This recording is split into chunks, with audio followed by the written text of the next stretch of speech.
Premium കൗണ്ടറും local കൗണ്ടറും ഒരുമിച്ച് പ്രവർത്തിക്കുന്ന ബൗക്കോയുടെ ഔട്ട്ലെറ്റാണ് വടക്കൻ പറവൂരിലെ ഐശ്വര്യ നഗറിനടുത്തുള്ളത്. ജനവാസ മേഖലയിലെ നാട്ടുകാർക്കും സ്കൂൾ കുട്ടികൾക്കും സൂര്യക്കേടായി മാറിയിരിക്കുകയാണ്.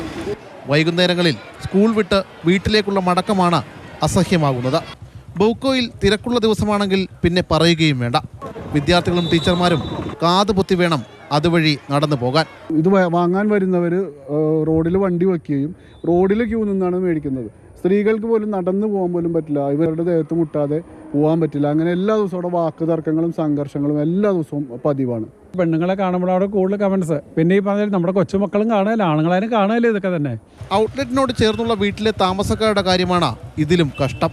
കൂടുതൽ ഇവിടെ ആൾക്കാർ മൂത്രം ഒഴിക്കണത് ഇവിടെ തന്നെയാണ്, ഈ പറമ്പിൽ തന്നെയാണ്, ഞങ്ങളുടെ ഫ്രണ്ടിൽ തന്നെയാണ്. എനിക്കൊന്നും ഫ്രണ്ടിലേക്ക് ഇറങ്ങാനോ ഉണ്ട് ചെടികൾ അങ്ങനെ ഒന്നും എനിക്ക് പറ്റൂല. ഫ്രണ്ടിൽ അടിച്ചു വരാൻ കൂടി പറ്റൂല. കുടിക്കണവർ കുപ്പിയൊക്കെ കൊണ്ടുവന്നിട്ട് അങ്ങോട്ട് ഇട്ടിട്ട് പോവുകയാണ്. എന്നിട്ട് ഇവിടെ നിന്ന് പുതിയത് എടുത്തിട്ട് പോവുകയും ചെയ്യും.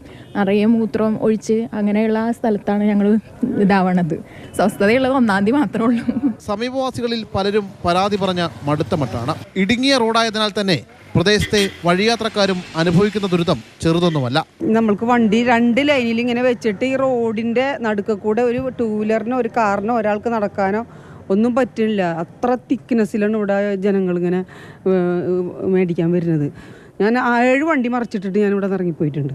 അത്രയ്ക്ക് ബുദ്ധിമുട്ടാണ്. ജനപ്രതിനിധികളടക്കം ഇക്കാര്യം ബൗക്കോ അധികൃതരെ അറിയിച്ചപ്പോൾ കിട്ടിയ മറുപടിയാണ് ഇതിലും വിചിത്രം. പോലീസിനും ഈ പറഞ്ഞ പോലെ സർക്കാർ സ്ഥാപനം ആയതുകൊണ്ട് അവർക്കും പരിധികളുണ്ട് ഇതിൽ ഇടപെടാനായിട്ട്.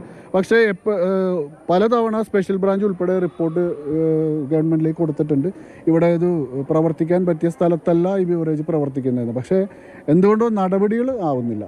ഇനി ഈ പരാതി അറിയാൻ ആകെയുള്ളത് എക്സൈസ് മന്ത്രിയാണ്. ദയവായി കനിവുണ്ടാകണം. ജനവാസ മേഖലയിലെ ഈ ബീവറേജ് കോർപ്പറേഷനെതിരെ പറവൂർ നഗരസഭയിലെ കൗൺസിൽ പോലും ഒന്നടങ്കം പ്രമേയം പാസാക്കിയതാണ്. പിന്നെന്തിനാണ് ഈ ബീവറേജ് ഇങ്ങനെ നിലനിർത്തിക്കൊണ്ടുപോകുന്നത്? മനോജ് മാടശ്ശേരിക്കൊപ്പം ശ്യാമപ്രസാദ് ഉത്തമൻ, മാതൃഭൂമി ന്യൂസ്, കൊച്ചി.